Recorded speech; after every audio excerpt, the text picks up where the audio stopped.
saw a video from Gary Vaynerchuk, and he actually said in that video that he made a decision, and I don't know if this is true because he says a lot of outrageous things sometimes, but he's like, 7 years ago, I made the decision that I'll never be sick again. Because I made a conscious decision I will not be sick, and he hadn't been sick. That was the first thing I did. I made a conscious decision. I don't have this problem, and I will not let this affect me. And that was the first thing that changed. Now, did I still have some bouts of those issues that come up? Oh, sure, but 90% of the time I didn't. Ladies and gentlemen, welcome back to the Take Back Your Life show. We are here today to talk about an important topic, one that may be sensitive, but is definitely important, and that is fuck the medical system. We're going to talk about the medical system and why it's important for you to learn how to optimize your health, how to heal yourself, and not be reliant on a system that honestly, it's broken. So we're going to tell you some of our stories that we've had and kind of what brought us to this conclusion, and some of the research that we've done on our own and how we've had to navigate the world of health outside of just fitness and nutrition to figure out the best way to optimize our own bodies, mindset, all that stuff as well. So I guess I'll jump in and just talk about, for me, what kind of drove me down this pathway is when I was in college, I had all these stomach issues. Like, I had all sorts of digestive issues, and I was going to the doctor and they couldn't tell me what was wrong. They would put me at every endoscopy from the top and the bottom every single way to see what was wrong with me, and they're like, oh, we don't see anything. And regardless, I still had all of this uncomfortable distress daily when I was at school, like to the point where some days I couldn't go to school because my digestive system was just so messed up. And ultimately, we got to the conclusion, and they said that I had IBS. They said I had irritable bowel syndrome. And I'd never heard of that, so I started to research into what irritable bowel syndrome was, and I saw the symptoms, and I didn't have the symptoms, so I was confused of why am I diagnosed with this? And I realized that diagnosis at the time was just a blanket diagnosis when they couldn't figure it out. Is if you didn't have diverticulitis, or you didn't have what's the other common digestive celiac disease, if you didn't have Crohn's disease, you didn't have any of these things that a lot of times affect people's digestive system, they just said, oh, you have IBS. So at that time I was like, that's weird, I don't really have IBS. And that kind of took me down the rabbit hole of having to do my own research and figure out what was going on with me digestively to feel better. And it took a long time, and I realized that I didn't have IBS. I didn't need to take the medications that they wanted me to take when it came to my digestive health. I needed to figure out, one, a lot of it was coming from anxiety, like mental aspect was a psychological thing that was happening. And also there were just certain foods that I shouldn't have been eating. I was taking a ton of supplements and workout supplements at the time. I shouldn't have been having all of those. And I just quickly realized, how important it was for me to take ownership of my own health and start to learn about my own body to make a change. So that's what really sent me down that rabbit hole. That was the first time for me personally that the system, so to speak, failed me. I was given a diagnosis that wasn't correct, and I was put on medication I didn't need, and it didn't help. So that's kind of my story and how I got started. And I'm curious for you guys, what drove you down that pathway? I can say that I dealt with that with my own daughter. It was very, very scary. When she was a child baby, they called her colicky.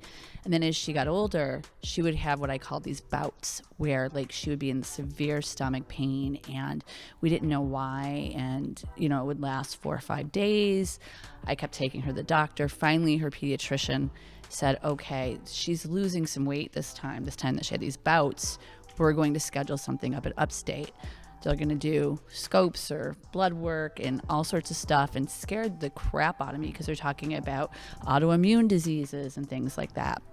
So we go up to Upstate, and I'll never forget this. It was around Christmas time, and it took 10 days because they had to send these blood work out, and right before Christmas, we got the panel back saying that she didn't have an autoimmune disease and things like that. But so what they did was they diagnosed her with acid reflux, and we're going to give her Zantac. So lo and behold, we're doing Zantac because I didn't know better. We're going to do it, and it's masking some of the problems. Well, then a year later, let's say we've been on the Zantac, and now we got another bout again.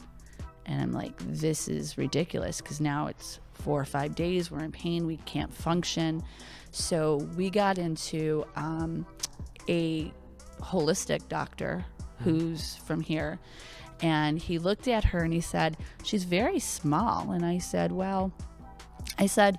my family's small. Everybody, all the women are under 5 feet. I'm really tall at 5'2", and we laughed, And he's like, yeah, no, but she's very, very small. And he goes, so he does this test. He tests me to see if I'm balanced. And it was really cool. He put these vials in my hand, and my hand would be fine. It wouldn't drop. All of a sudden, he has my daughter put her hand over me with a vial, and my hand's dropping. I couldn't control it, and I was trying to fight it. She had severe allergies, and they start with a sequence, and I don't remember what it was, but calcium was the first one. They start with this long sequence to go through it, and she had so many allergies. The cool thing is, once they do it, so the calcium, she couldn't shower, she couldn't touch anything with calcium for 24 hours once he treated her. After the 24 hours, you put it back in, and she starts taking calcium pills, vitamins. He told me what kind to get her. We go back in 2 weeks, test her, she's fine. So we go through a series of it, and literally she's, now again, we're eating much cleaner and stuff like that too, but she is living a normal life. And he took that out of her, no more medication. Now I look back, and Zantac now on the news can cause cancer and all these things, and I'm so angry at myself for not researching more at that time. But knowing now what I know now, I will always do my own research. I will never just take that pill, and especially for my child. You have to be your own health advocate, and that's a great example of no medication involved. Let's not treat a symptom. Let's get to the root cause and identify what's happening here, and then how can we make changes to either fix the root cause, or maybe we need to, like you said, remove some things that she couldn't have and found out she was allergic. And no medication, no pills, a holistic approach. Nutrition is actually what changed. Absolutely. And that's the result that she achieved, was because of a change in nutrition, not because of medication. And because her body wasn't absorbing calcium, she was small, and he kind of knew that, I think, looking at her. And once she was able to absorb it, and that was why she was colicky. It wasn't a milk allergy or intolerance or anything like that. It was the calcium. So now, fast forward after she had the treatment, literally a year later, maybe even less, she's 5'2", she's normal, she went through puberty, blah, blah, blah. Sorry for saying that on TV from Miranda, but you know what I mean? So she... Okay, we all go through it. She developed she developed the way she was supposed to. Yeah. And so a lot of huge awarenesses. Well, and even going back, this is my jam right now. We're all about optimizing your health, but even back to the IBS stuff and both, your gut is everything. Your gut is called your second brain. It's 70% of your immune system, 75% of your immune system. There's so many things, but so often when we hear the word gut or talk about gut health, we only think poop. Literally poop, bloating. You're not wrong. You're not wrong. You're not wrong. That is part of it. But we only think of things that literally happen in the gut, like stomach aches, bloating, cramping, diarrhea. You can have depression and anxiety because it's stemming from your gut, and vice versa. I'm pretty sure I heard it's something like 80% of serotonin is produced in your gut, in your stomach. That's interesting you say that, because going back, I just remembered my daughter was literally in second grade when this was really going, where we went to upstate and all that. They kept bringing her into the school psychologist. They kept telling me there was something wrong with her. And I'm like, she doesn't feel good. It's not her brain. Well, probably didn't feel good, so it was affecting other things. Well, yeah, literally. You know what I mean? They're connected. But they were trying to make me say that my daughter had anxiety or depression or whatever it was, when it was really something physical that we needed to fix, and it would fix the other piece. It's interesting, because you want to know how I first started to solve my IBS? I saw a video from Gary Vaynerchuk, and he actually said in that video that he made a decision, and I don't know if this is true because he says a lot of outrageous things sometimes, but he's 7 years ago I made the decision that I'll never be sick again. I made a conscious decision I will not be sick, and he hadn't been sick. That was the first thing I did. I made a conscious decision. I don't have this problem, and I will not let this affect me. And that was the first thing that changed. Now, did I still have some bouts of those issues that come up? Oh, sure, but 90% of the time I didn't. And the only thing, the first thing I changed was just this. and there is that there is a gut brain connection. So I just told myself that like I am not going to be controlled by this issue. And then I also made my nutritional changes, and that's what ultimately got me to a point where I wasn't experiencing any discomfort. But the very first thing I did was just made the conscious decision that I will not let this is not going to be my situation. It's also what you focus on too. Mhm. Right? What's the saying? Where the focus goes, energy flows. So Tony Robbins. Tony Robbins. That's Tony Robbins, yeah. But I mean that also makes sense, right? If you're consciously so aware that you don't feel good, you're always going to be like, oh, I have a stomachache. I mean, how many times did I do that? You told me, stop thinking about it. I'm like, oh. It's one of the, I've said this a lot. I guess that did help a little bit. Lately, and I think Brian might have said this before, talking about just, let's say, people. And a lot of times we have people and they have issues. And it's like, well, what happens when someone looks for a problem? They're going to find a fucking problem. Mm-hmm. Like, if you're always out there looking for problems, guess what you're going to find? Problems. Problems? You know, so There's a lot of problems to find. I feel like a lot of times, and just thinking of myself back when I had the issues with IBS, I would eat something, and then I would look to be like how do I feel? Like I would try to make it hurt. I would try to make that feeling because I was so used to having it that I was like, oh, like I just had this that normally makes me feel like crap. Why don't I feel that way? And you become so focused on the feeling that you've had before that I don't know if it works this way, but sometimes it brings it back. Is like if you're looking for that feeling of bad because that's what you've always felt, you're probably going to find it. Sure. I didn't know that full story about IBS with you, I don't think, but it's really interesting because he's only a couple years older than you. Mm-hmm. And he's been having major stomach issues all of his life. When he was, I think, 37, he finally went to a great doctor and was like, listen, these are all of these issues that I have going on. It's impacting my daily life every single day. The first thing that they did was like a CAT scan or an x-ray. It turns out he has malrotation. Mm-hmm. So his intestines are basically switched around. His appendix was on the other side of his body. Something crazy that would be like very obvious. But Don had gone to the doctor, you know, when he was younger. And we went back and looked at that paperwork and verified he was diagnosed with IBS when he was younger. And that's just their blanket how thing. Crazy that is, that someone's organs were literally on the opposite side of their body they should have been, but they were diagnosed IBS. Right. How did that even happen? Did they say how that happens? It's just how you develop. Yeah, he just developed incorrectly. I thought you were asking about the misdiagnosis. Which is just, and one of the things we'll end up talking about is just overwhelm. It's an overwhelm of a system that it can't handle that load. And then, unfortunately, I feel like the providers get put in a position that they can't do their due diligence like they would like to because of time, because of resources, because of, you know, availability. It's hard. Absolutely.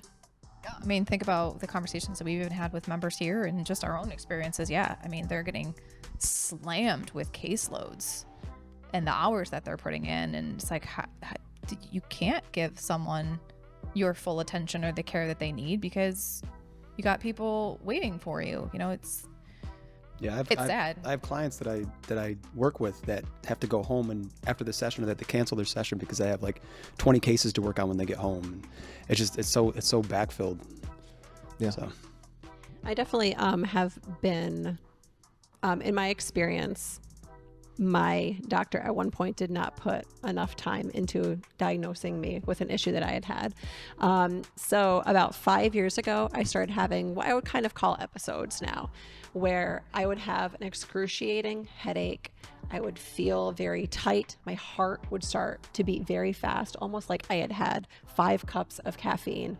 I felt overwhelmed. Not that I couldn't breathe, but I felt like my chest was getting tight, and it would happen at like the most random times of the day. Like I would just be like walking with my son through the children's museum, or like driving in the car. We were driving one time down to Maryland, and it happened when my kids were in the car.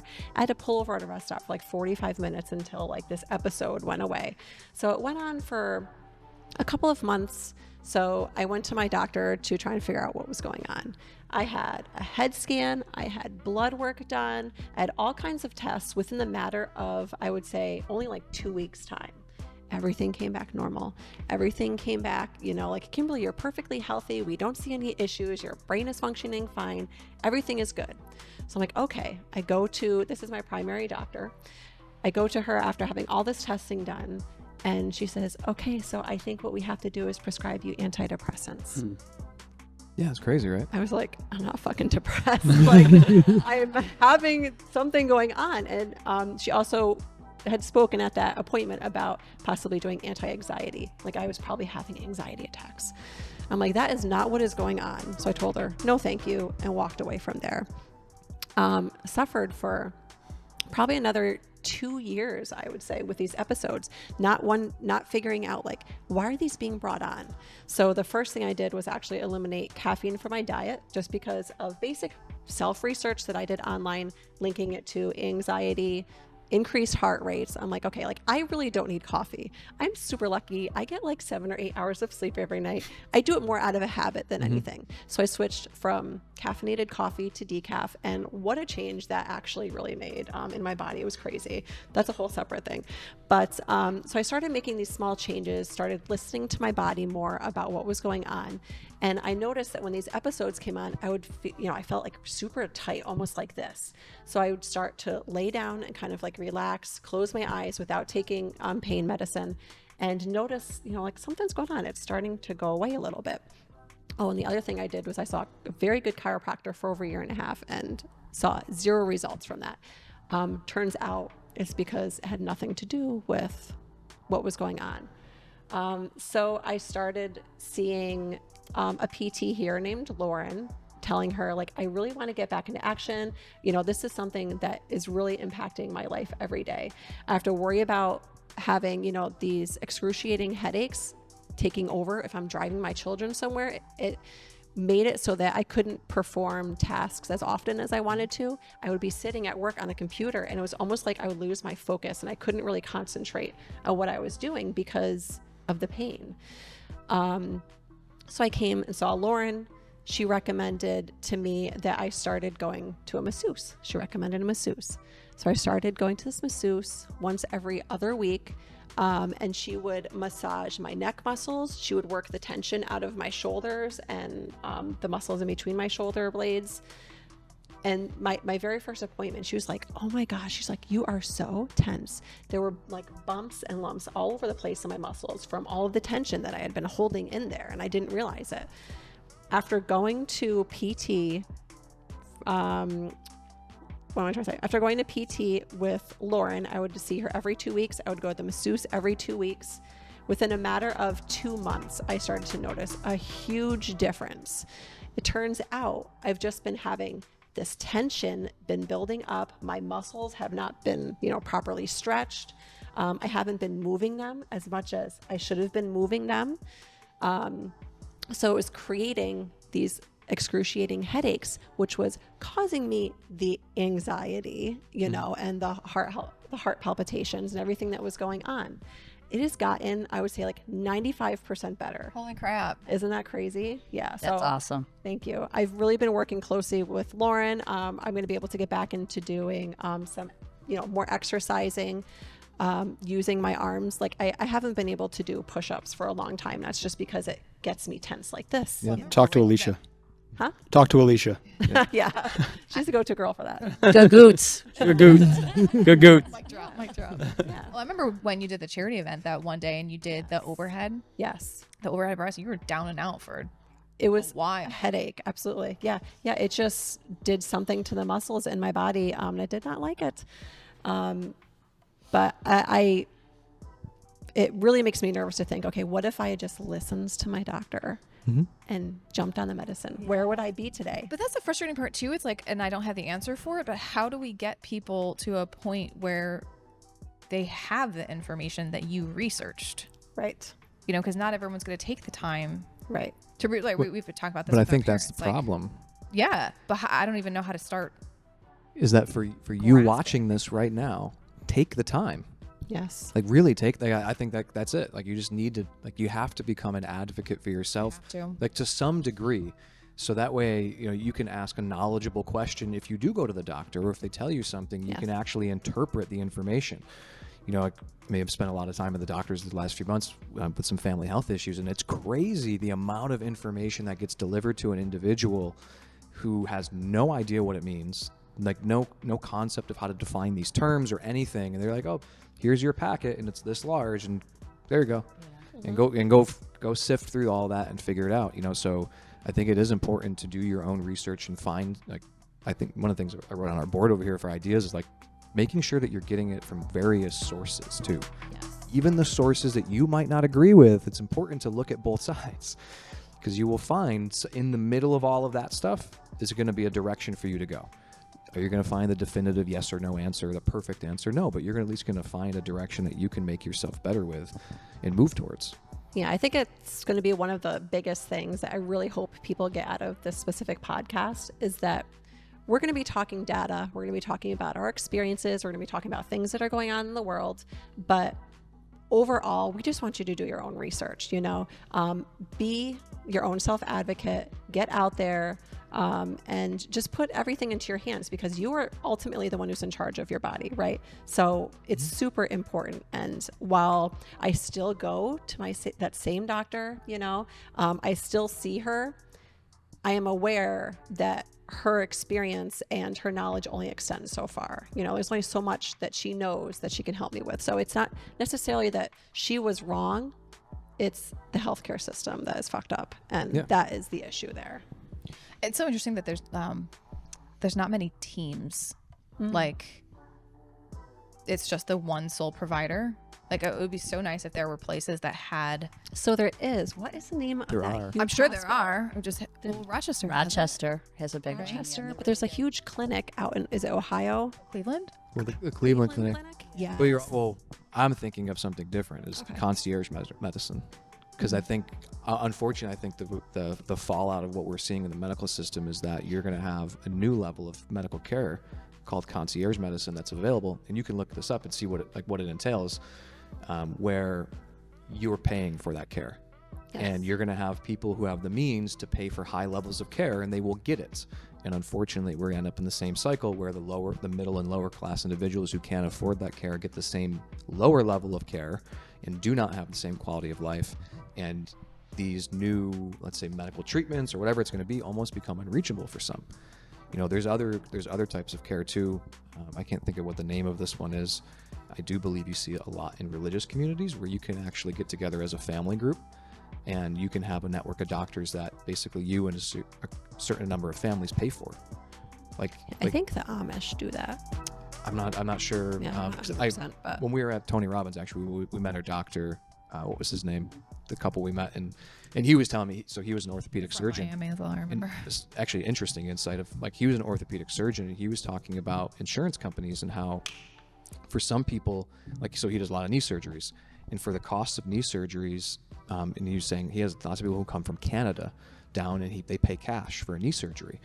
And because for him to do a knee surgery, I forget what it was, but it was like $5,000 or something, which sounds like a lot of money. But if you think about how much, like, you're going to end up paying for all these other things you would have done, like in terms of pills and medications and all this stuff with insurance systems, like, and you only had to, his argument was don't have insurance, because you pay me $5,000 once to fix your knee and you're healthy. You don't need to be paying copays and all that stuff all the time, but it's just interesting. Like, here's a doctor of saying, like, being inside of the system, quote unquote, sometimes isn't the best thing to be in. And he gets people who come and pay cash out of pocket to get around it because they need a level of care. And that's when you're talking about the concierge medicine and these different groups. When I want to say it was Catholics or Christians that have these groups, but I'm not 100% sure. Well, remember we were even looking up, like, or at least I was, like almost like a medical liaison, and they do exist. Mm-hmm. But like for people, like, I think of an older couple or something that you go to the doctor and they're like, I don't even know what you're saying. It's like this other person that's basically there to be the advocate for them. Yeah. I was like, that's someone who understands. Amazing.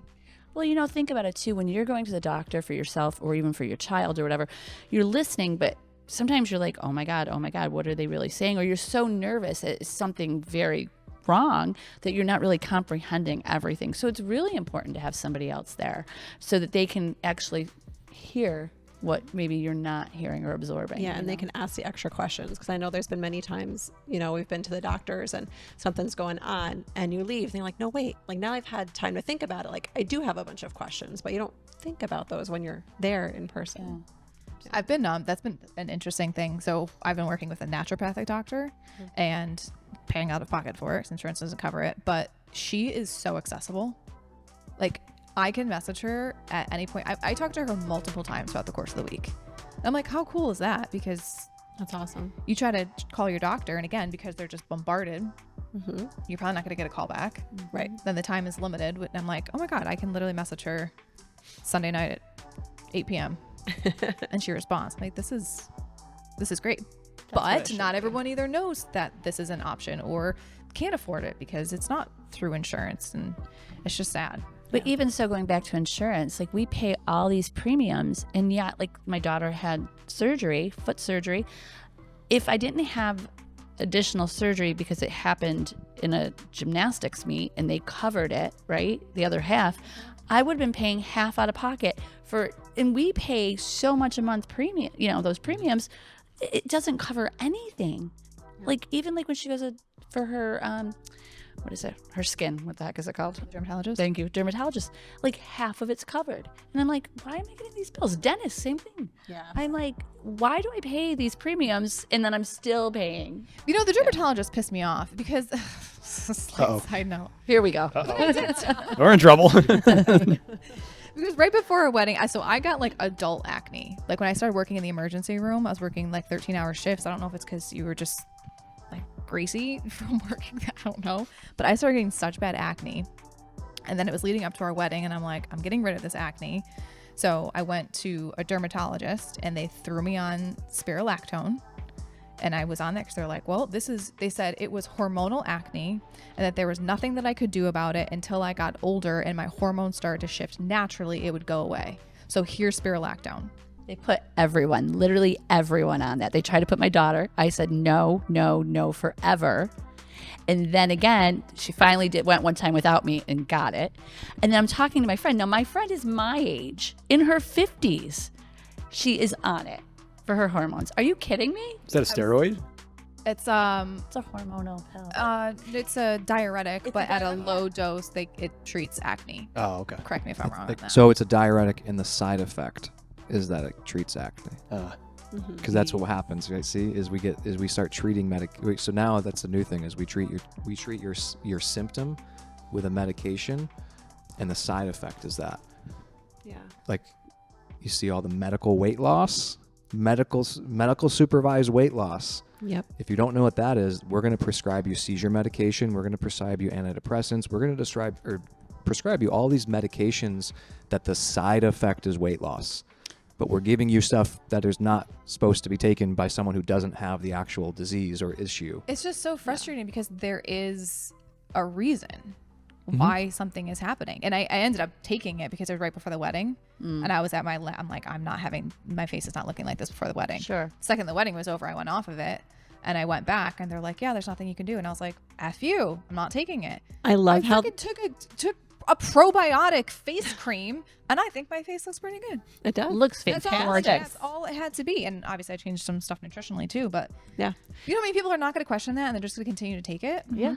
I love how they told you that it was hormonal acne without actually testing you to see where your hormone levels were at, right? Oh, neither did my doctor. That. Yeah. So funny.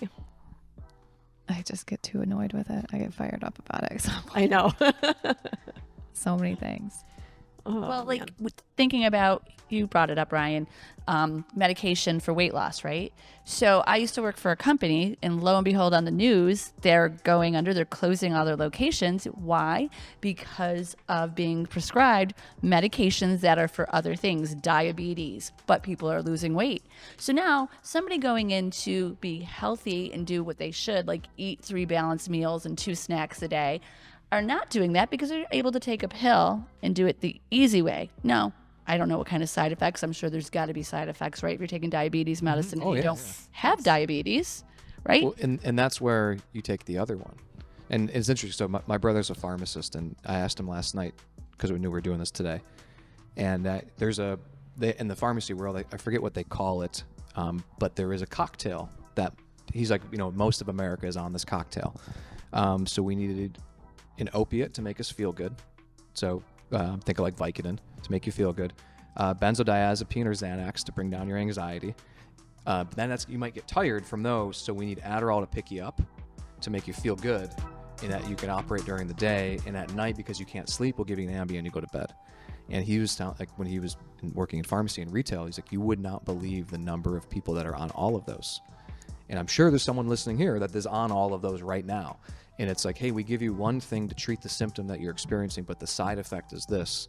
So now we need to give you this to treat that side effect. And then, oh, that side effect is another one. So now we need to give you this. And you get down this string of medications, which we were just talking about one of our friends' mothers who, her mother, so our friend's grandmother, was dealing with some health issues. And, well, our friend's mother was dealing with health issues and was prescribed like 20-something medications, had to do with thyroid issues. And she went to a holistic doctor and found out that she needed none of them. 0.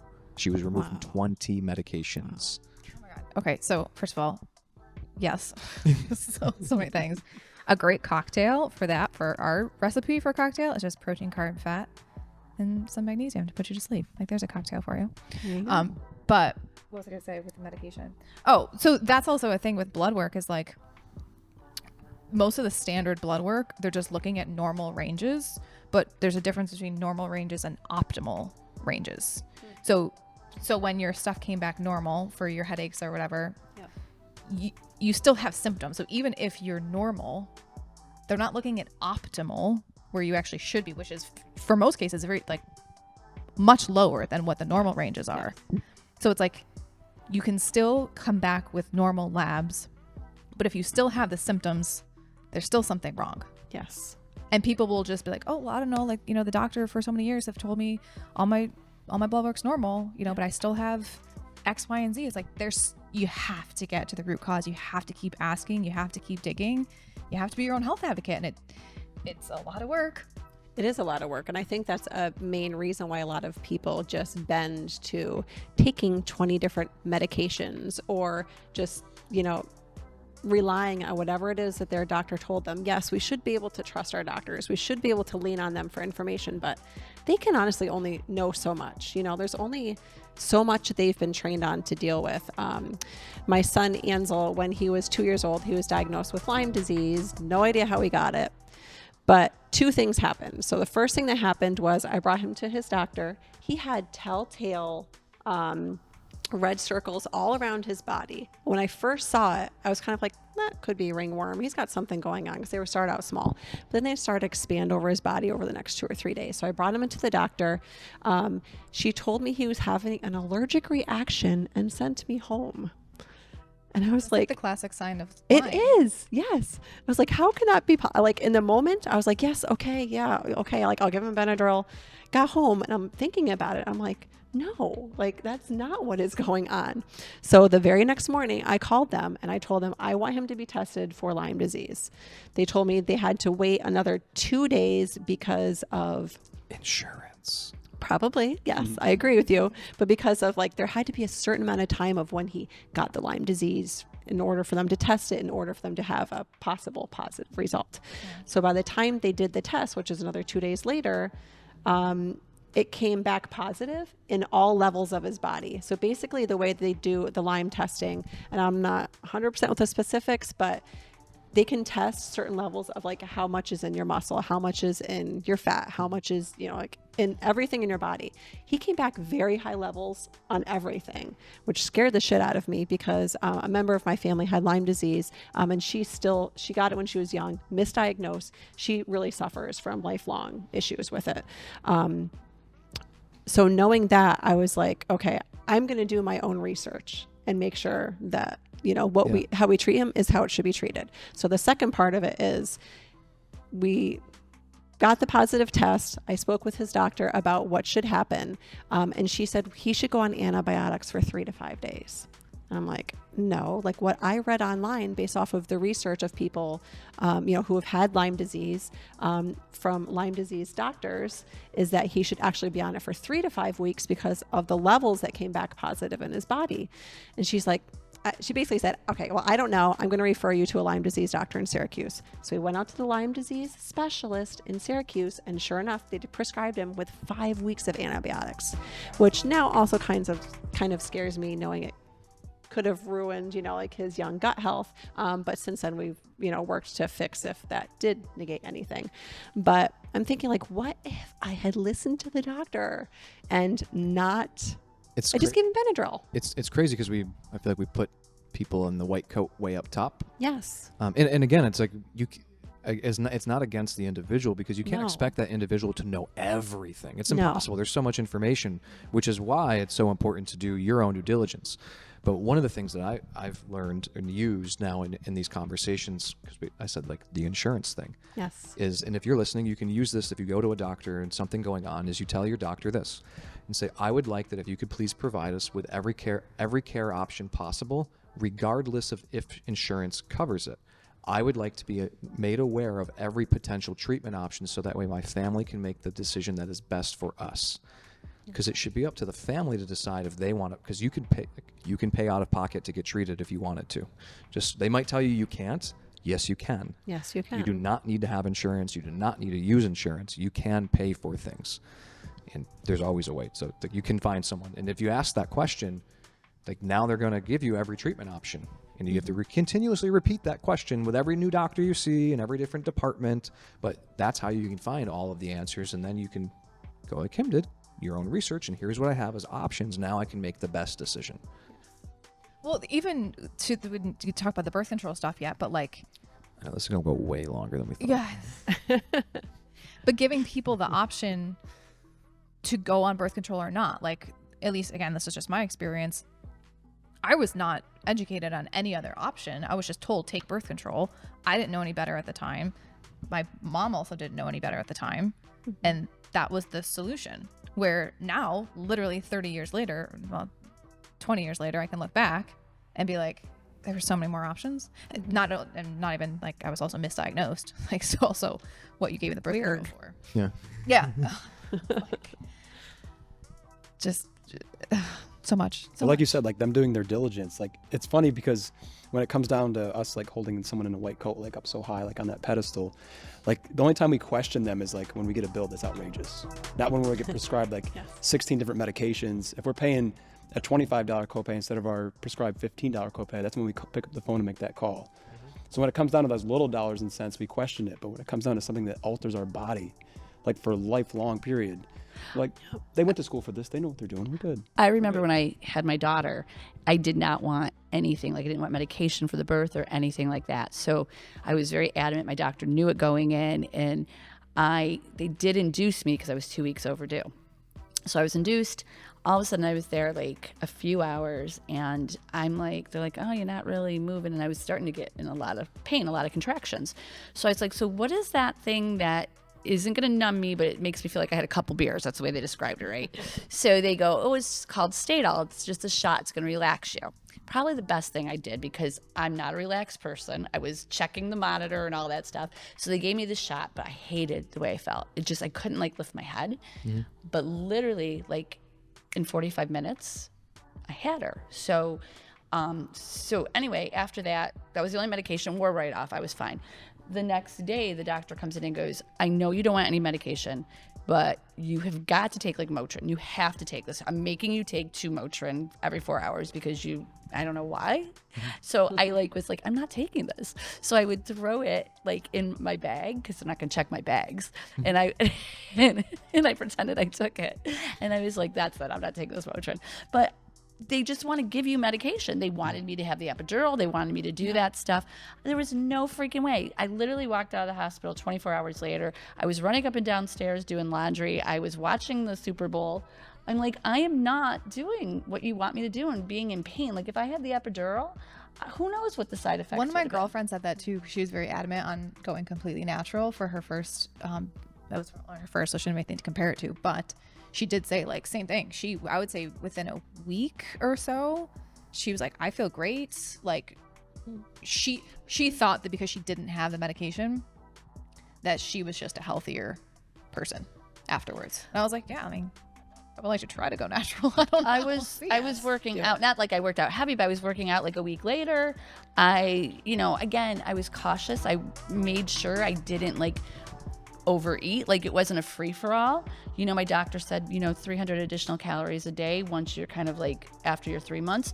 I made sure I did that. I gained like 25 pounds. I was back to my normal weight within 4 or 5 weeks, So it's like, if you do that and you take those steps to be healthy and eat healthy and all that stuff, you can have a very easy pregnancy and delivery. Yeah. To know. Yeah, absolutely. But even just knowing that you have options, like I feel like we don't even know that there are different routes that you can go. It's just, here's what I see, here's what you should do, here's a medication or whatever it is. And it's like, well, there are other routes of doing it. We're just not notified. Even with I've talked about the miscarriage a lot, but even with the first pregnancy that we had, I did not want to get a DNC. I'm like, I am not doing a DNC. I just want to go natural. I was freaking out about it. And she's like, no, you do not have an option. You're getting a DNC. So I had DNC. I didn't have to. I did not have to. That is nuts. Like, why did you not give me that option? I even fought for it. And she's like, no, you cannot. I'm like, why? Yeah, There's no reason. that is crazy. I didn't know that. And then I got anesthesia, right? And then I got extra medication that I didn't want and felt like crap for another multiple weeks. They It's like, can I didn't have- charge you for all of it. Yeah. Nice. Exactly. Yeah. That's one thing to think about. Like, think of the dollars that go back to the pocket for each thing you get. And just to bring this home with some, because Kim mentioned facts, so we did some research. And let's see if Legit stuff here. Bring it out, Ryan. So we've had the opioid epidemic, right? So we look at the opioid epidemic, and you might like, how do we get to this point where we have all these prescriptions and we have this issue? So I did some research the other night, and I'm not going to read all of these. We'll try to post some of these when we do the edits. Let's just say just about every single pharmaceutical company who is in the business of opioids was all charged and convicted and paid lots of money over the last 10 to 15 years for giving kickbacks to practitioners. And to give you an example of one of these in specifics, this comes from a company called Indivior Solutions, and they pled guilty on July 24th, 2020. Do you want to know what they pled guilty for? Is they had a drug that they developed, or actually I don't know if they developed it, so I can't say that. So they had a drug, Suboxone, and it was a fentanyl that went under the tongue. And fentanyl is a very potent narcotic, and it was meant for cancer patients who are experiencing extreme pain and discomfort that they could use in an emergency situation and spray underneath their tongue. And what they found is that this company had created these like speaker programs where they would get doctors together and kind of like luncheons. And it wasn't actually a luncheon. It was a way to deliver cash payments to these individuals. So one of the examples that they give comes from, where is it? Yeah, it comes from the state of New Hampshire, I believe. No, sorry, in Massachusetts. And they found that specifically one of the doctors that they investigated, that during his time, so in the first year this drug was created, he actually did not prescribe it once. The following year, he started attending all of these different, actually, let me go back. Subsys is the name of the company. That was Indivior, was a different issue. This company, Subsys, this is one who had the marketing plan with the speaker programs. So this doctor in his first year, without being in the speaker program, prescribed the medication 0 times, and what he found next year is that same doctor prescribed 672 prescriptions to his patients and was kicked back $44,000. Holy crap. And so this Subsys drug, so it was, Insys is the name of the company. Correct myself. Insys, NISYS. You can look all this up. Subsys was the name of the drug. Was a sublingual fentanyl spray, a powerful but highly addictive opioid painkiller. In 2012, it was approved by the FDA. So this is Wednesday, July 5th, 2019. That company that I just mentioned, Insys, was charged, and this is coming from the justice.gov website. That was one example they gave of what they were doing to showcase the scheme that they had built. And then Indivior Solutions was a completely different one. who had a whole different scheme, but it was the same thing. They were giving all these kickbacks. So as I looked this up the other night, I couldn't believe, like, I'm talking like, I'm like, right in front of me, I have 30 different court cases in which pharmaceutical companies were charged and convicted of giving kickbacks to doctors for prescription drugs. And if we want to wrap this one more time to more recently, is right here, I have documentation from Anthem Medicaid Group. And this is the outline of their bonuses for vaccinating people during COVID. So in the Anthem Medicaid Group, this is the COVID-19 vaccination incentive, vaccine provider incentive program. How do you qualify for bonuses?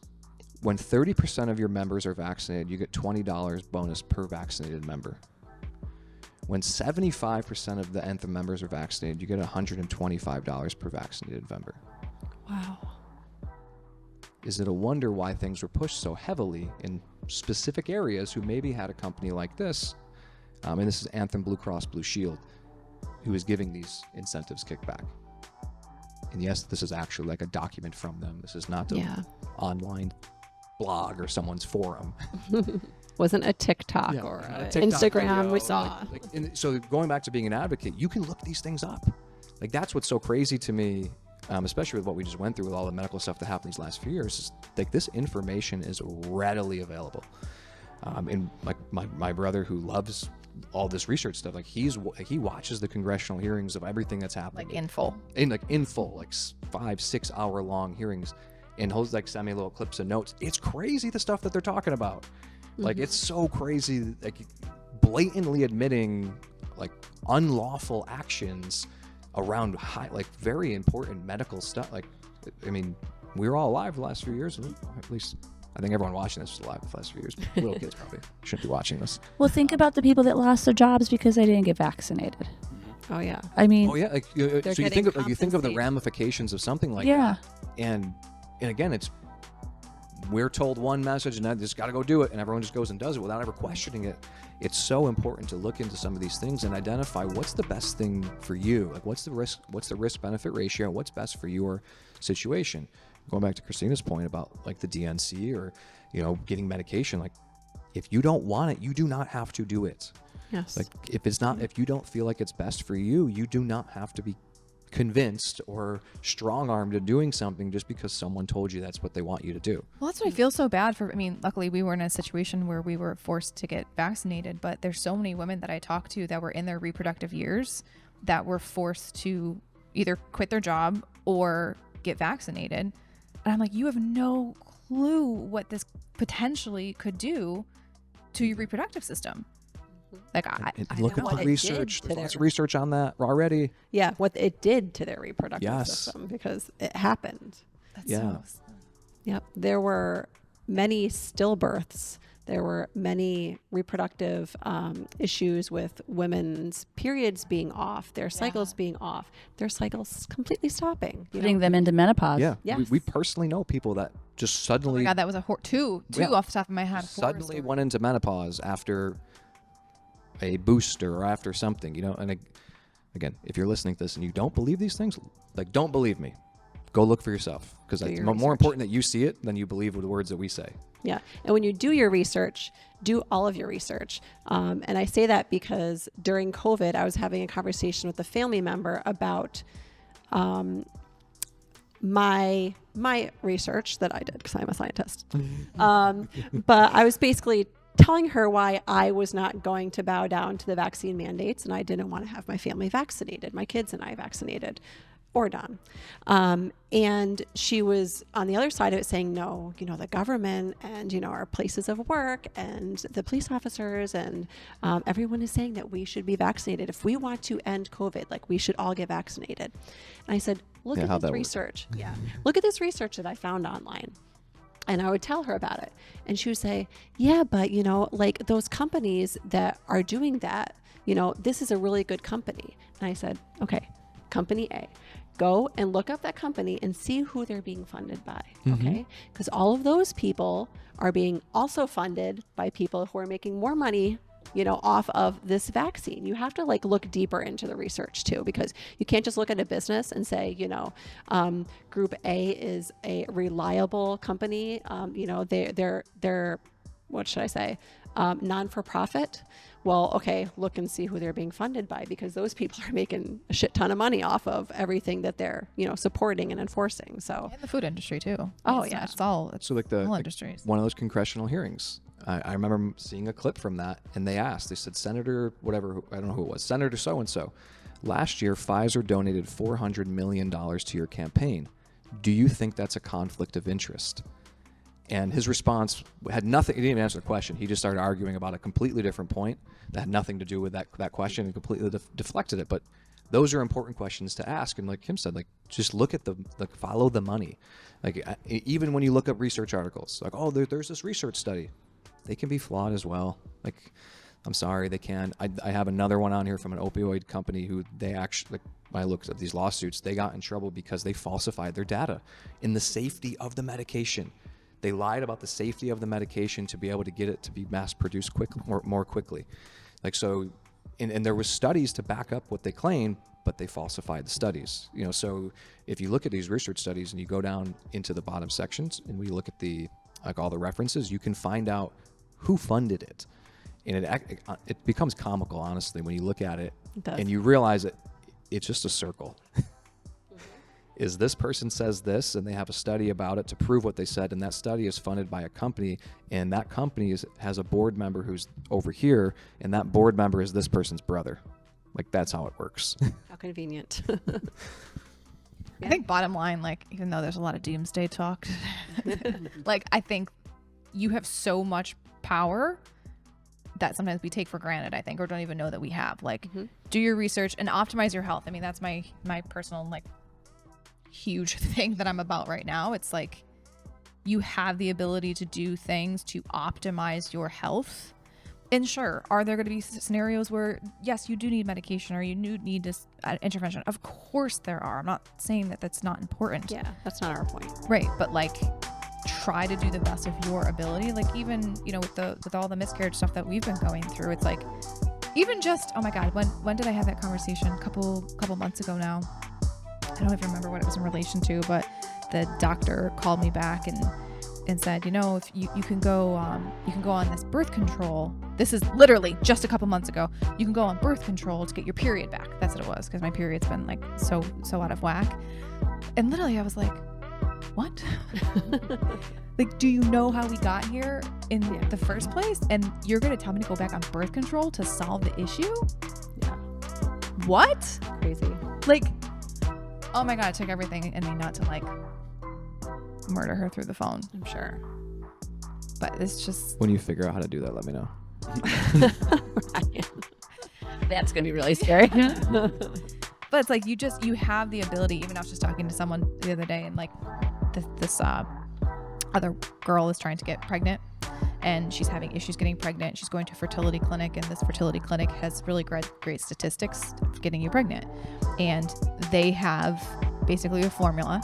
So it doesn't matter what you come in with. They know that X, Y, and Z is going to get you pregnant, and that's the outcome. So there's your success rate. And I totally understand. There are absolutely some women that that's the route. That's not my route. I'm like, give me the root cause. What is going on?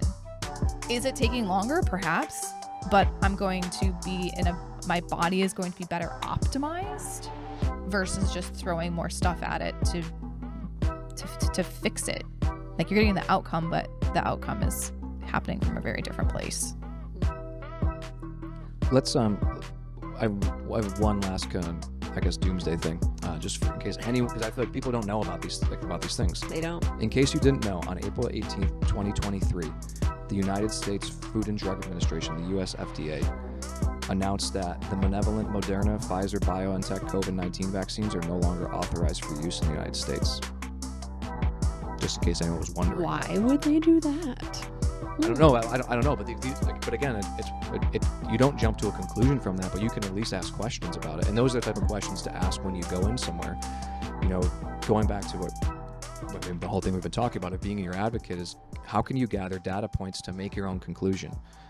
So if you're not feeling well and you're going into the doctor and they're trying to prescribe you, it's up to you to bring up, well, here's what happened the day before. Like, you also want to provide them data points. Here's how I felt yesterday. Here's what I did, and here's how I feel now. Okay, now we might learn something about that. So all of these things that you might look up and learn, or you hear and you see, they're all data points for you to utilize. You don't want to just jump automatically to something, but it's a way for you to navigate this difficult system, because it is difficult to navigate. But I do think we should talk about how to optimize your health, since we've not gotten to that part of this talk yet. I will die on the hill of nutrition and physical activity to optimize your health. It's so insanely powerful. Food, movement, nutrition, supplements, depending upon what's going on, getting root cause testing. Like, they're all, You are what you eat. are what you eat. You look at, not to keep going back to the COVID stuff, but like, think about everything we just learned. A lot of great information. Most of our population is deficient in vitamin D. It turns out vitamin D was important in that scenario. Most of our population is obese. Like, it's crazy. I'm not going to go into research studies, but I have research studies on that. It's getting way worse. Like, we're right now, the study I have, I think, was from 2019, and our population of obesity was at 40%. Holy cow. It might even be higher. At this point, I'm not going to get into it, but like, it was almost like 40%, and I know that's getting even worse in children. I was just going to say, I just read something. I forgot what book I was reading. They said that childhood obesity by 2025 is estimated to double. Yeah, so optimizing your health, start taking vitamin D, get out in the sun more, exercise. That was, again, one of the biggest risk factors that we just saw was obesity. So how do we reduce it? Yeah, and exercise doesn't mean having to go to a gym 5-6 days a week. It's getting out and moving and being more physically active too. Like, gyms are obviously awesome, but some people don't have time, to be able to go to them. So spend 20 minutes a day in the sun, eat 3 healthy whole meals per day. Yeah. Cocktail, protein, carbs, fats. 12,000 steps per day. Start with that. Go from there. And you'll notice immediate change in how you feel health-wise. It's so funny. How many times have we had people that have started like the nutrition plans that we have, and they'd be like, they start some of the supplements, and like, is there caffeine in this? And I was like, those are called vegetables. Yes. Literally, like, Those after are vitamins in your vegetables. after week 1, they're like, I talked to a gentleman yesterday. He's been here 2 weeks. He's like, I'm getting up in the morning and I'm coming to the gym and I feel fantastic. And I don't even have my coffee. And I'm like, I told you it was going to happen. Your body innately wants to heal.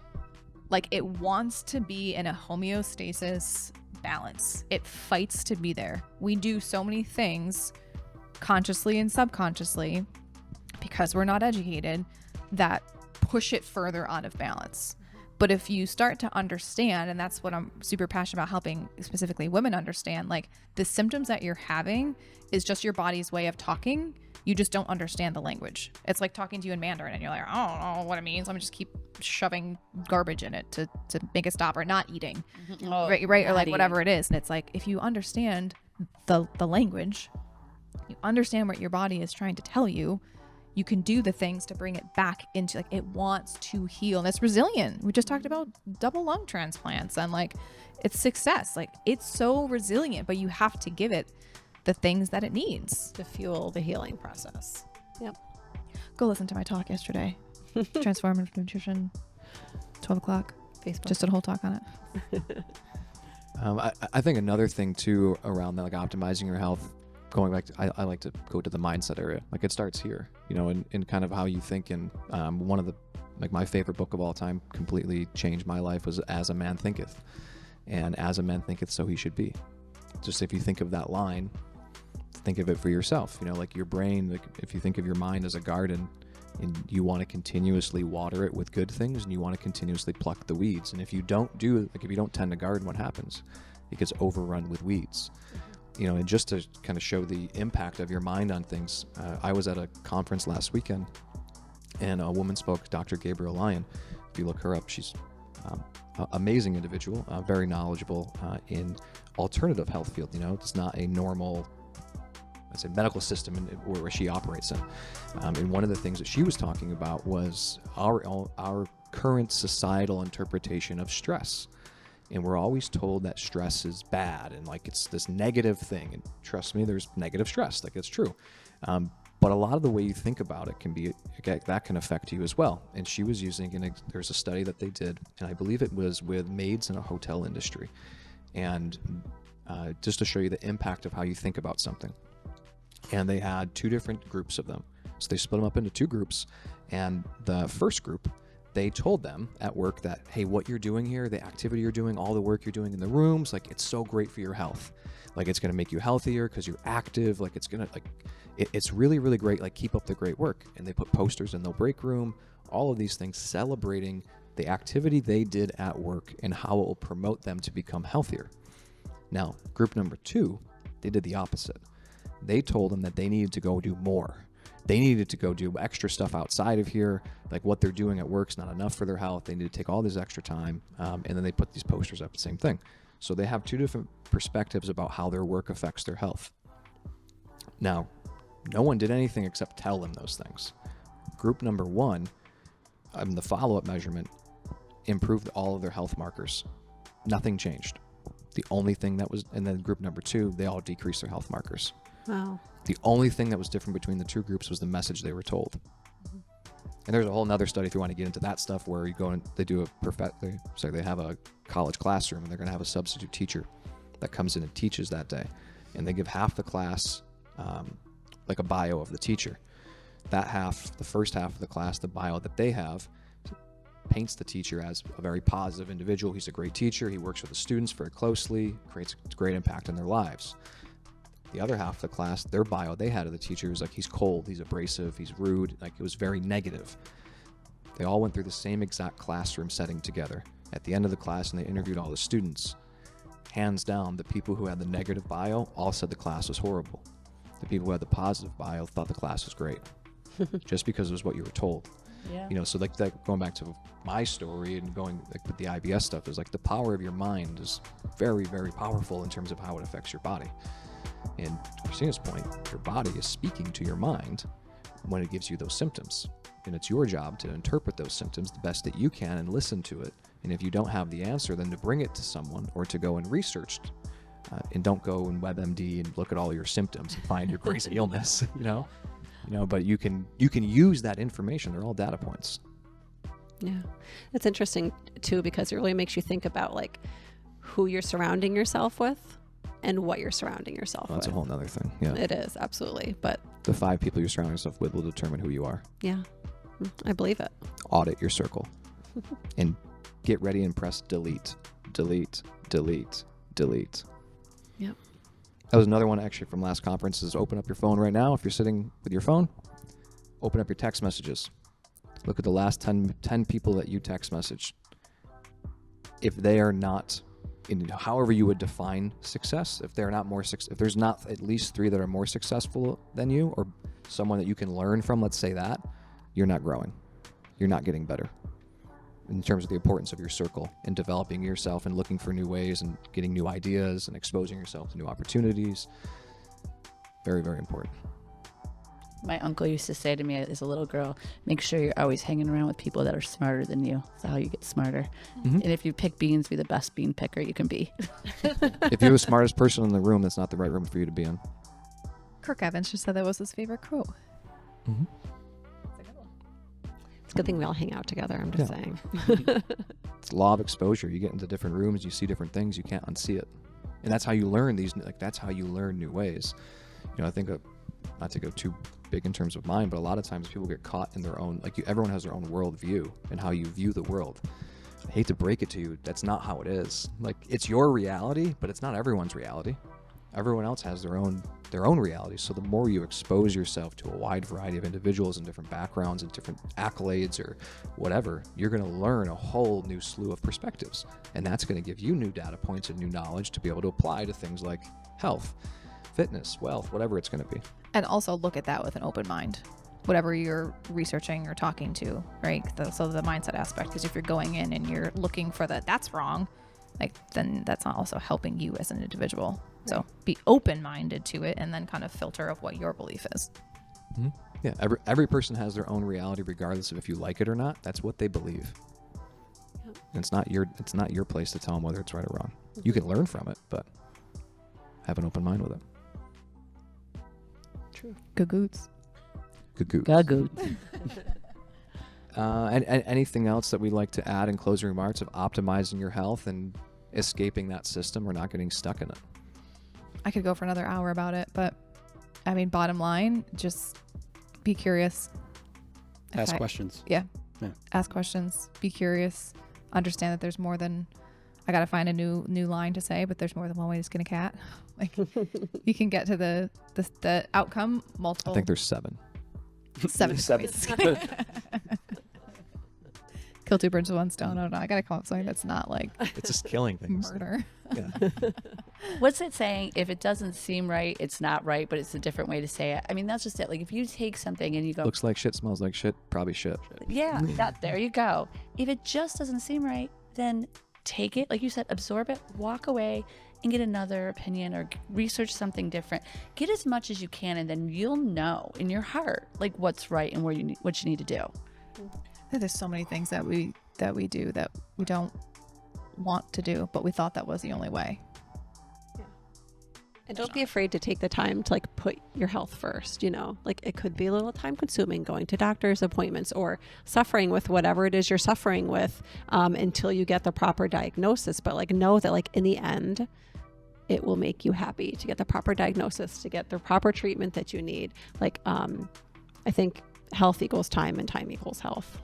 Don't give up. Sorry. Yeah, no, I can totally speak to that. I mean, as far as like I'm in the thick of it now, but I know that in the end, like I'm gonna be more proud of the outcome because like it's been hard. It's been really hard, and it's not the quick fix.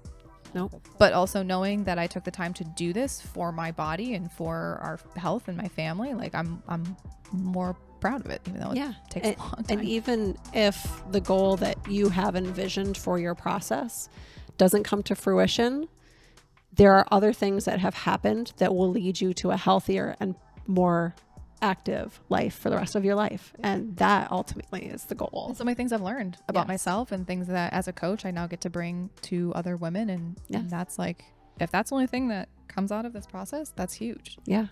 Bottom line, don't give up on yourself because you all deserve it. The best. You and you and you and you and you and you all deserve it. I'll let Brian go. Well, the one thing I was going to say was that kind of touches base on a lot of this too is the mindset and the psychological aspect to it. A lot of people that have these discomforts, like whether it's IBS or like skin conditions and stuff like that, if you have that for an extended period of time, that's your norm. You don't know what it's like to have anything else. So you don't know that there's ways to combat it if you haven't spoken to a professional or anything like that. So you just kind of live day in and day out thinking like it's hereditary. My mom had the same issue, so it's my issue as well. Like, you know, she experienced it or whatever. And people just don't want to, again, dedicate that time, that effort or resources or whatever it is to look into it or to see what's going on, to find like the root cause. They'd rather treat the symptoms or anything like that. So You don't know what you don't know. Yeah. Like so many people, it's like I always say, like we're living. is that Biggie Smalls or is it? That was Biggie. That was Biggie. You don't know, now you know. That one, yeah, that's what it is. But you don't. Like either you have the ability to feel better. You just might not know that you don't even feel good. I would say that there's extreme power in mastering yourself, like self-mastery and understanding your body, understanding your mind. I think that's extremely powerful, and it's worth the journey, and it's worth the introspection. It's worth the research and learning all these things. And then one thing I just wanted to add that I forgot to talk about, and you guys reminded me of this, is the concept of first principle thinking. So this is used in science. If you can boil down things to the first principle, like what's the thing that matters, like that can help you navigate because it erases everything else. And I'll give you an example of this. So if we take a look at a lot of the things that we've talked about, and ultimately the conclusion that you can draw if we look at it is that it's not always a trusted, reliable source coming from the mouth of, let's just call it, the system. So anytime that you see something, if you can boil down that question to where did it come from, and you know that it came from the system or whatever you want to call it, and you know that that's not 100% trustworthy, then you automatically can draw the conclusion you must research yourself. The same thing in looking at the research and follow the money. who funded it. So whatever it is that you want, whatever thought that you want to investigate, find out who created it, who funded it. And if you draw yourself back to that first principle and you see that, oh, this whole thing that follows down the line was funded by this company and they have some level of interest financially in the outcome of it, maybe you should look for a different resource. Like, you know that resource is going to be a little less reliable, possibly unreliable. So if you can find whatever that first principle is when you're going through this process to boil it down to, it makes it a lot easier to look at things and come to a conclusion, or at least a direction to move in without knowing the details. You don't, like, there's plenty of times in our personal experience of dealing with some of these medical things that, like, I'm not a doctor, I don't have all the specific things, but I know just based on logic that, like, so let's just use the miscarriage. I'll go back for a second. So we've had 2 miscarriages at this point.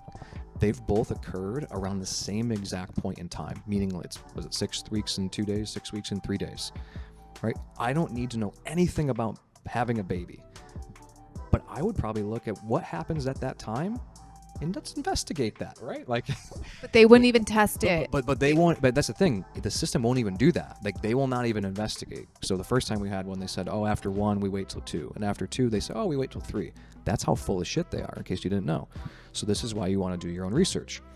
And like that's a very simple example of first principles. If I can boil down that the problem we have existing right now with the miscarriage occurs at this point in time during the pregnancy cycle, it seems pretty obvious that we should probably look at what occurs in the body at that time and see if it's not exactly working.